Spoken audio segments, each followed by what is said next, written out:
잊혀진 포효. 콩고의 공룡 카사이렉스.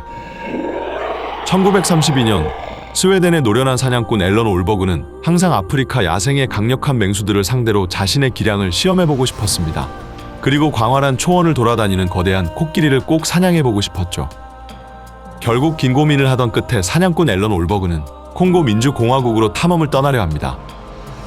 콩고는 아프리카에서 열대우림 기후가 가장 잘 나타나는 지역입니다. 콩고의 국토의 중심부는 굉장히 우거진 열대우림이 존재하며 이 밖에 국토 중 대다수는 사바나 기후를 띠었죠. 그렇기에 콩고에는 침팬지와 보노보, 그리고 아프리카 숲코끼리와 마운틴 고릴라, 오카피, 흰 코뿔소 등 희귀종과 고유종을 포함한 다양한 생물이 서식하고 있었습니다. 또한 콩고는 아프리카에서 생물의 다양성이 가장 풍부한 국가이며 지구 전체를 통틀어 가장 비가 많이 내리는 지역 중의 하나이죠. 이렇게 다양한 야생동물들을 만나볼 수 있는 콩고는 항상 사냥꾼들에게 인기가 많았습니다. 앞서 말한 스웨덴의 노련한 사냥꾼 앨런도 그중 한 명이었죠. 이후 콩고로 향하는 날만 손꼽아 기다리고 있었던 노련한 사냥꾼 앨런은 드디어 아프리카의 심장 콩고로 출발하였습니다. 그는 코끼리 사냥뿐만 아니라 학계에 알려지지 않은 새로운 생물도 찾아낼 수 있다는 생각도 하였죠. 드디어 콩고로 도착한 앨런은 길들여지지 않은 열대우림을 바라보며 기대감에 부풀어 있었습니다. 그의 거친 얼굴과 날카로운 눈빛에는 야생의 신비에 대한 깊은 존경심과 결연한 의지도 비쳤죠. 간단하게 식사를 마친 앨런은 소총과 배낭을 챙기고 콩고 현지 가이드인 마부티를 만나러 은둘루 부족의 집으로 급히 발걸음을 옮깁니다. 콩고의 거대한 열대우림에서 만약 현지 가이드의 도움 없이 탐험을 시작한다면 분명 길을 잃거나 조난당할 게 뻔합니다. 그렇기에 콩고의 열대우림을 헤치며 자신이 원하는 사냥감을 찾기 위해서는 해박한 지식을 갖춘 노련한 현지 가이드와의 동행은 필수였죠. 이후 사냥꾼 앨런은 콩고의 현지 가이드인 마부티를 만나기 위해 위험한 강을 건너고 벌레떼와 싸우며 험난한 정글을 횡단하고 있습니다. 나름 오랜 기간 사냥을 해왔던 앨런에게도 콩고에 길들여지지 않은 밀림은 벅차고 거친 환경이었죠. 그는 현지 가이드 마부티와 만나기로 한 장소로 가는 것조차 애를 먹고 있었습니다. 이 가혹하고 힘든 여정은 계속해서 앨런의 결심을 시험했지만 그는 꿋꿋이 참고 앞으로 나아갔습니다. 그리고 긴 시간이 지나 마침내 거친 숨을 몰아쉬며 은둘루족의 영역에 들어섰죠. 앨런은 숨을 몰아쉬며 은둘루족 마을에서 현지 가이드인 마부티를 찾습니다. 마부티 씨, 어디 계십니까? 이내 은둘루족의 움막을 지나 저 멀리서 어수룩한 영어를 쓰며 현지 가이드 마부티가 달려옵니다. 오시느라 고생하셨습니다. 제가 도움이 됐으면 좋겠군요. 사실 마부티는 사냥꾼 앨런의 친구 빈센트의 도움으로 알게 된 현지 가이드였습니다. 일전에 앨런의 친구 빈센트 역시 콩고의 열대우림을 조사하고 탐험하기 위해 마부티와 함께 했었죠. 이후 여행에서 돌아온 빈센트는 앨런에게 마부티에 대해 칭찬을 아끼지 않았습니다. 탐험 기간 동안 자신과 함께한 현지 가이드 마부티가 콩고 열대우림과 사바나 초원에 대해 놀라울 정도로 자세히 알고 있다고 설명하였죠. 그리고 앨런에게 만약 콩고로 사냥을 간다면 꼭 마부티와 함께하라고 하였습니다. 이후 현지 가이드 마부티를 만난 앨런은 그와 몇 마디 이야기를 나누곤 그 즉시 계약금을 주었습니다. 그와 나눈 짧은 대화 속에서 마부티가 가진 방대한 지식을 들여다볼 수 있었고 콩고에 서식하는 다양한 동식물에 대한 정보도 신뢰할 수 있었기 때문이죠.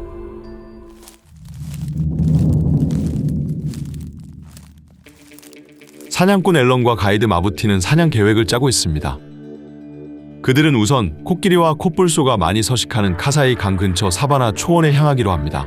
또한 혹시 모를 일을 대비해 마부티는 앨런에게 림반이라는 이름을 가진 콩고의 현지 사냥꾼도 동행하기로 제안하였고 앨런은 흔쾌히 마부티의 제안에 응하였습니다. 이렇게 목적지가 정해지고 소총과 각종 보급품을 정비하며 앨런과 현지 가이드 일행은 내일을 위해 서둘러 잠에 듭니다. 다음 날 아침 앨런 일행은 분주히 열대우림을 헤치며 카사이 강으로 향하고 있습니다. 목적지로 향하는 동안 우거진 수풀에 숨어있는 침팬치들을 바라보며 사냥꾼 앨런의 기대감은 점점 높아지고 있었죠. 그때 선두에서 길을 걷고 있는 콩고의 사냥꾼 람바니가 머리를 숙이라며 조용히 말을 전합니다. 긴장감이 흐르는 그 순간 앨런 바로 옆에서 수풀을 헤치며 거대한 마운틴 고릴라 무리가 나타났습니다. 콩고 사냥꾼 람바니는 앨런에게 절대 고릴라들의 눈을 노려보지 말라고 조용히 말합니다.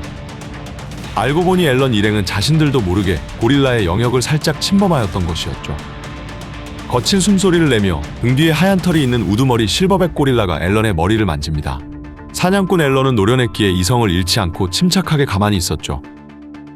이후 고릴라 무리는 앨런 일행이 위협이 되지 않는다 판단하고 그 자리를 떠났습니다. 이렇게 길들여지지 않은 콩고의 밀림은 벌써부터 앨런을 흥분하게 하였죠. 이후 계속해서 앨런 일행은 카사이 강 근처 사바나 초원으로 향합니다.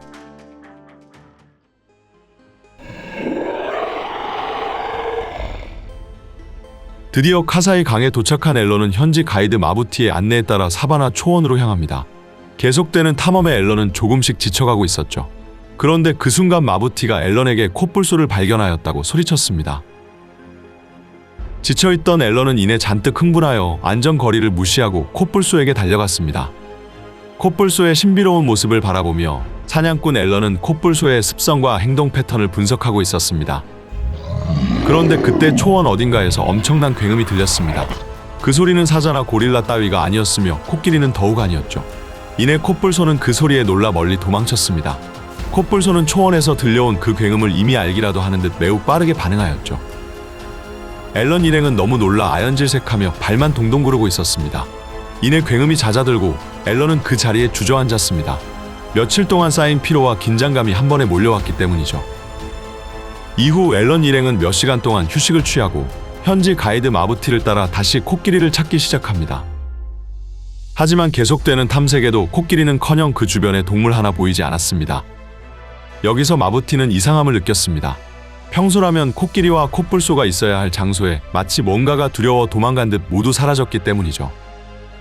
우선 마부티는 앨런에게 쉬어가자고 제안합니다. 앨런 일행은 비처럼 내린 땀을 닦으며 소총을 정비하고 보급품을 확인하였죠. 그때 마부티가 어딘가를 보고 소리를 지릅니다. 코끼리 2마리가 앨런 일행 앞으로 급히 뛰어가고 있던 것이었죠. 앨런은 급히 자리에서 일어나 소총을 장전하고 코끼리를 조준하려고 하였습니다. 하지만 마부티는 앨런의 총을 잡고 잠깐 기다리라고 말을 전합니다. 무언가 이상합니다, 앨런 씨. 성체 수컷 코끼리가 저렇게 도망가는 건 제 생전에 본 적이 없습니다. 마치 무언가에 쫓기는 것 같지 않습니까? 앨런은 마부티의 생각에 동의하였습니다.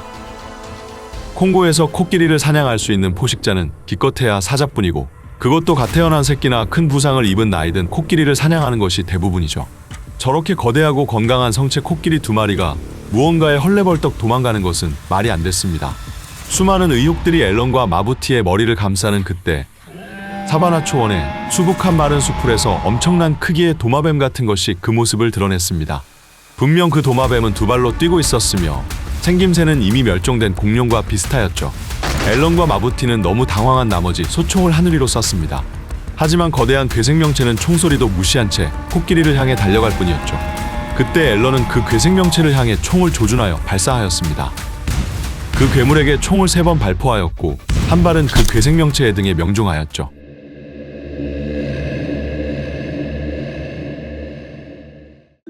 이후 앨런 일행은 순식간에 일어난 괴이한 사건들을 정리하고 있었습니다.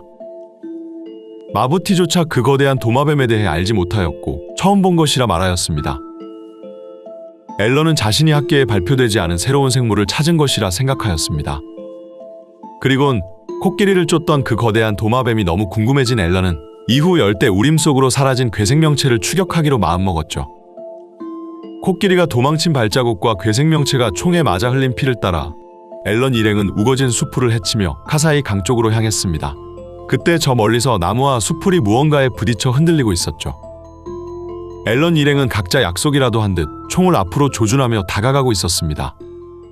긴장감 속에 땀에 젖은 손을 닦으며 총을 꽉 잡고 있는 앨런은 이내 충격에 휩싸입니다. 약 12m 정도 되는 도마뱀처럼 생긴 거대한 괴생명체가 코끼리를 죽이고 그 사체를 뜯어먹고 있었던 것이죠. 그 괴생명체는 온몸에 시커먼 줄무늬가 있었고 길고 두꺼운 주둥이와 무수히 많은 이빨로 코끼리의 뼈까지 씹어먹고 있었습니다.